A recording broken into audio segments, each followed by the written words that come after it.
सत साहिब दर्शकों, आपका हमारे यूट्यूब चैनल पे फिर से स्वागत है। आज हम एक ऐसा सवाल प्रस्तुत करने वाले हैं जो हर एक श्रद्धालु के मन में उठता होगा। सवाल ये है कि तत्वदर्शी संत कौन और कैसे होते हैं। आइए आज हम जानेंगे वीडियो के माध्यम से। हमने अन्य धर्म गुरुओं के विचार भी सुनेंगे। आइए हम पहले सुनते हैं हिंदू धर्म के अन्य गुरुओं के विचार कि तत्वदर्शी संत कैसे होते हैं। कि सत्य और असत्य के अंतर को जो जानता है वो तत्वदर्शी है, अर्थात इन दोनों के अंतर को तत्वदर्शियों ने देखा। ज्ञानिनस तत्वदर्शिना, ऐसे महापुरुष जिन्होंने तत्व का दर्शन किया है, जो ज्ञानी हैं, केवल ऐसे लोग ही उपदेश करते हैं जो उनके प्रति शरणागत होते हैं, जो उनकी सेवा करते हैं और जो समुचित प्रश्न पूछते हैं। भगवान ने कहा उस ज्ञान की प्राप्ति के लिए तो तत्वदर्शी महापुरुष का आश्रय ले। एक बात तो ये है कि भगवान कृष्ण सर्व ज्ञान संपन्न है। तत्वदर्शी महापुरुष वो हैं जिन्होंने उस तत्व का साक्षात्कार किया है। तत्व स्वयं परमात्मा है, स्वयं परमात्मा श्री कृष्ण है। श्री कृष्ण ये वाणी बोल रहे हैं, लेकिन फिर भी एक परंपरा का निर्वाह कर रहे हैं कि महापुरुषों के द्वारा ये ज्ञान मिलेगा, गुरु परंपरा से ज्ञान मिलेगा। तो जो तत्वदर्शी की बात है वो बात है कि जो परमात्म तत्व सबके भीतर है, जो चेतन तत्व सबके भीतर है, जिसने उस तत्व से एक रूपता कर ली है, जो केवल जड़ता में नहीं जी रहा, चेतना में जी रहा है, जो केवल बाहर के आकर्षणों में नहीं जी रहा, अंदर उस ईश्वरीय भाव की प्रियता में जी रहा है, वही तत्वदर्शी। कृष्णात् परम किमपि तत्त्वमहं न जाने, कृष्ण से बड़ा कोई तत्व है ये मैं नहीं जानता, ऐसा महापुरुष कहते हैं। तो कृष्ण का चिंतन करना, जो आदमी भगवान श्री कृष्ण के चिंतन में, भगवान राम के चिंतन में लगा है, जो भगवान के लिए रो रहा है, समझ लेना कि वही तत्वदर्शी संत है। हम जानेंगे संत रामपाल जी के विचार कि तत्वदर्शी संत कौन होता है। चलो देखते हैं। परमात्मा स्वयं ही आकर अपने मुखारविंद से, अपनी वाणी से बोलता है। तो चौथे अध्याय के 34वें श्लोक में कहा कि उस तत्व ज्ञान को तू सच्चिदानंद घन ब्रह्म की वाणी को, उस तत्व ज्ञान को तू तत्वदर्शी संतों के पास जाकर समझ, और फिर उनको दंडवत प्रणाम करने से, कपट छोड़कर उनकी सेवा करने से वो तत्वदर्शी संत तुझे यथार्थ ज्ञान उस परमात्मा का बतावेंगे। तो उस तत्वदर्शी संत की पहचान 15वें अध्याय के प्रथम श्लोक में बताई है कि उल्टे लटके हुए संसार रूपी वृक्ष को जो विस्तार से बताता स वेदवित, वह तत्वदर्शी संत है। परमेश्वर कबीर जी ने 600 वर्ष पहले अपनी सच्चिदानंद घन ब्रह्म की वाणी कबीर वाणी में लिखा था, अक्षर पुरुष एक पेड़ है, निरंजन वा की डार, तीनों देवा शाखा है, ये पात रूप संसार। जो जमीन से बाहर दिखाई देता है उसको अक्षर पुरुष बोलते हैं, यो पेड़ होता है। अक्षर पुरुष एक पेड़ है, निरंजन वा की डार, और तीनों देवा शाखा है, ये पात रूप संसार। अब देखिएगा पुण्यात्माओं, थोड़े से सद ग्रंथों को भी हम साथ साथ देखें, तब आगे चलेंगे। और ये गीता प्रेस गोरखपुर से प्रकाशित है, और ये जय दयाल गोविंद का इसके अनुवादक हैं, हिंदी में अनुवाद किया इसने। अथ पंचदशो अध्याय, 15वां अध्याय, मंत्र नंबर 1। ऊर्ध्व मूलम, ऊर्ध्व माने ऊपर को, ऊर्ध्व मूलम अधः शाखम, अश्वत्थम प्राहु अव्यम, छंदासी यस्य पर्णानि, स ये तम वेद, स वेदवित्। यहां देखिएगा, आदि पुरुष परमेश्वर मूल वाले, आदि पुरुष यानी ऊपर को जो जड़ हैं वो तो मूल तो समझो, वो आदि पुरुष परमेश्वर पूर्ण परमात्मा है संसार रूपी वृक्ष का। और अधः शाखम, अधः शाखम नीचे को, इन्होंने यहाँ, क्योंकि ये विचलित है अनुवाद करता, इनको सही अनुवाद नहीं करना आया, अधः का अर्थ लिख दिया ब्रह्मा रूप मुख्य शाखा वाले है तेरे ही। अधः माने नीचे होता। देखिएगा ये श्लोक नंबर 2 है 15वें अध्याय का। इसमें अधः च ऊर्ध्व, अध है, इसमें 2 बार अध है शब्द है, अक्षर है। अब इसको देखिए, इनका अनुवाद यहां किया है इन्होंने। अध है माने नीचे, स्पष्ट है, इन्हीं का किया। अध है माने नीचे, अध है माने नीचे, ठीक है। तो यहां भी हम नीचे ही कहें तो बहुत अच्छा सेट हो जाएगा। 15 में जाएगा, हम फिर प्रथम देख रहे हैं। ऊर्ध्व मूलम, वो इसमें लिखना था ऊपर को जड़ वाला। ऊर्ध्व माने ऊपर को, आदि पुरुष परमेश्वर रूपी मूल वाले, जड़ वाले। अधः शाखम, नीचे को शाखा वाले। अधः शाखम, नीचे को शाखा वाले। अधः माने नीचे लिखना था। संसार रूपी पीपल के वृक्ष को अविनाशी कहते हैं। वेद जिसके पत्ते कहे गए हैं, तम उस संसार रूपी वृक्ष को, यह माने जो पुरुष, वेद माने मूल सहित तत्व से जानता है। यह वेद जो मूल सहित जड़ से लेकर और पत्तों तक जो जानता है, स वेदवित।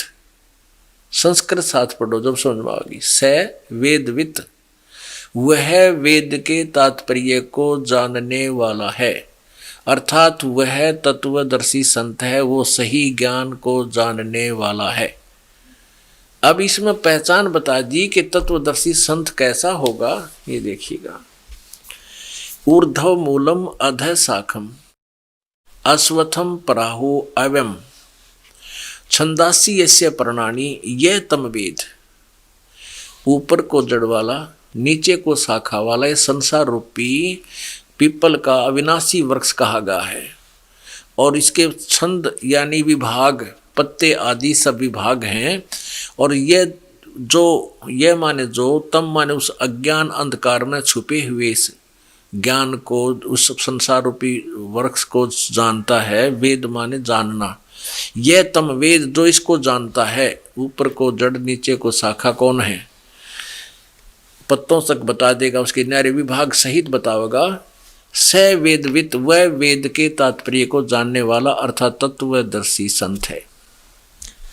अब इससे पहले ये देखिएगा, ये संसार रूपी वृक्ष का एक चित्र दिखाते हैं आपको, इससे समझ में आओगी आपका सारी कहानी। ये जमीन से बाहर नजर आता है, इसको समझो पेड़ बोलते हैं। जमीन के अंदर गुप्त जो जड़ हैं वो प्रोक्स होती हैं, अनविजिबल होती हैं। और ये विजिबल होता है बाहर जो भी तना है, ये तना है, ये मोटी डार है, ये तीनों शाखा हैं और ये पत्ता है, पत्ते हैं। तो परमात्मा कबीर जी ने 600 वर्ष पहले ये तत्व ज्ञान अपनी सिंपल लैंग्वेज में सच्चिदानंद घन ब्रह्म की वाणी में अर्थात कबीर वाणी में बोला हुआ है। अक्षर पुरुष, ये तना तो है अक्षर पुरुष, और इसमें से मोटी डार निकली है, ये है सर पुरुष। सर ब्रह्म कहो, अक्षर सर पुरुष कहो, ज्योत स्वरूपी काल कहो, ब्रह्म कहो। और इसके फिर आगे 3 शाखाएं हैं। इस काल के 3 पुत्र हैं, रजगुण ब्रह्मा जी, सतगुण विष्णु जी, तमगुण शिव जी। और हम यहाँ पात रूप संसार है। अक्षर पुरुष एक पेड़ है, निरंजन वाकी डारे। सर पुरुष को, सर ब्रह्म को, ज्योति निरंजन को, काल को कहा है निरंजन वाकी डार, और तीनों देवा शाखा है, ये पात रूप संसार। और ये जो गुप्त रह गया, ये कौन है?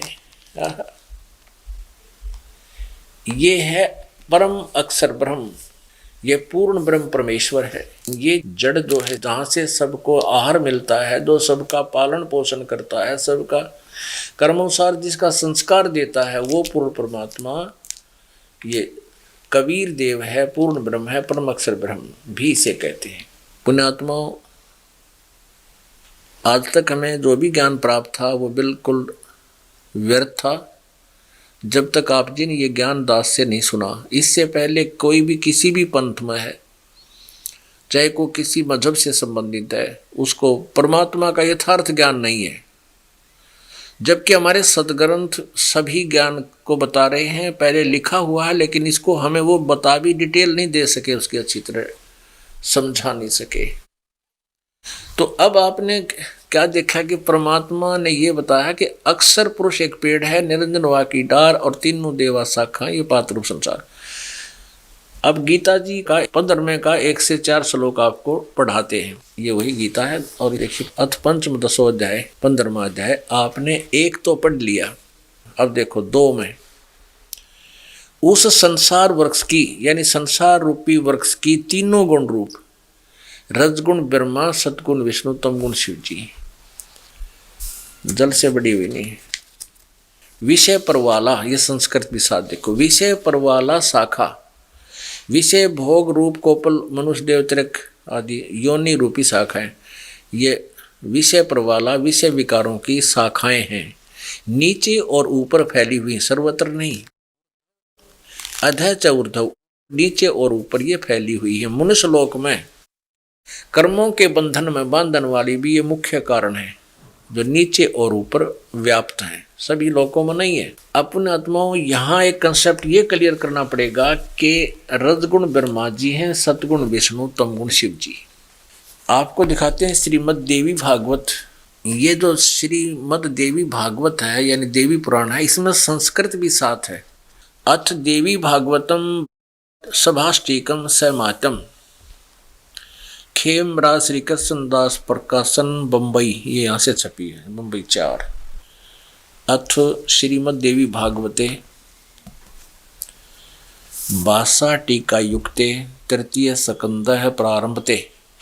ये है देवी भागवत 11 पृष्ठ और इसका है भाषा टीका तृतीय स्कंद अध्याय 5। अध्याय 5 का यो 8वां श्लोक है। 7वां यहाँ समाप्त हो गया, 8वां प्रारंभ होता है। भगवान शंकर अपनी माता दुर्गा से कह रहा है, हे माता, यदि हमारे ऊपर सदा आप दया युक्त हो तो हमको तमोगुण में किस प्रकार प्रदान किया। ब्रह्मा रजोगुण और हरि सतगुण क्यों युक्त किए, सतगुण युक्त किए।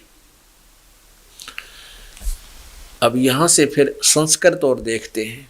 ये 7वां श्लोक खत्म हुआ, 8वां। यदि दया धर्मना न सदाम्बिके कथम अहम विहित च, किस प्रकार मैं बना दिया तमोगुण है, तमोगुण। और कमल जय, कमल से उत्पन्न होने वाले ब्रह्मा को रजोगुण संभव, रजोगुण क्यों उत्पन्न किया।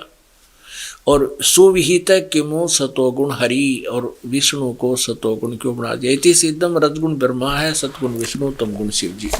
अब फिर देखिएगा श्रीमद् भगवत गीता हम 15वां अध्याय पढ़ रहे हैं। हम 15वें अध्याय का हमने दूसरा श्लोक पढ़ लिया। अब तीसरे में क्या कहा है। ये गीता ज्ञानदाता अपनी अल्पज्ञता शो कर रहा है, बता रहा है कि इस संसार वृक्ष का स्वरूप जैसा कहा है, यानी मैंने जो जिक्र किया है, मैं कंप्लीटली इस संसार रूपी वृक्ष को यानी सृष्टि रचना को नहीं जानता।